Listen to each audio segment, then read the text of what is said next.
আসানসোল পৌর নিগমের সাফাই কর্মীরা পিএফ ও ইএসআই এবং ন্যূনতম 15,000 টাকা বেতনের দাবিতে 8 দিন ধরে আন্দোলন করছেন। ফলে আসানসোল শহরের বিভিন্ন জায়গায় জঞ্জালে ভরে গেছে। আসানসোল পৌর নিগমের মেয়র বিধান উপাধ্যায় স্পষ্ট জানিয়ে দিলেন, গত বছর তাদের বেতন বৃদ্ধি করা হয়েছিল। পশ্চিমবাংলার কোনো পৌর নিগম থেকে 358 টাকা এবং পিএফ এর জন্য 50 টাকা দেওয়া হয় এবং পৌর নিগমের আর্থিক অবস্থা ভালো না হওয়া পর্যন্ত আগামী 2 বছর বেতন বৃদ্ধি করা যাবে না। প্রসেনজিৎ পৈতন্ডি হুঁশিয়ারির ব্যাপারে তিনি জানান, ভালো কথা জঞ্জাল ফেলুক পৌর নিগমের গেটে, তাছাড়া পৌর নিগমের পক্ষ থেকে রাস্তা বার করার কথা চলছে।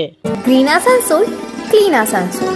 বোর্ড মিটিংও সেটা হয়েছিল যে পেমেন্ট বাড়ানো হয়েছিল, পেমেন্ট বাড়ানোর পর পিএফটাও দেওয়ার ছিল।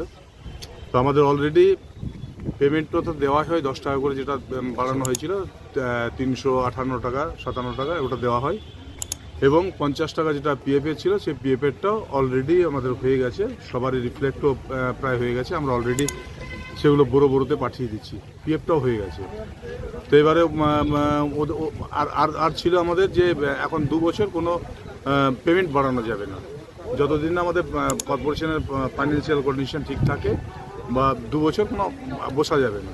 তারপরেও ওরা স্ট্রাইকটা করেছে এবং আমরা চাইবো, এবং আমরা এখন যে পরিস্থিতি আছে আমাদের পেমেন্ট বাড়ানো কোনো সম্ভবই না। তো ওরা কি মানবে যে আপনারা যেটা বললেন, ওরা তো দাবি করছে পেমেন্ট বাড়ানোর জন্য?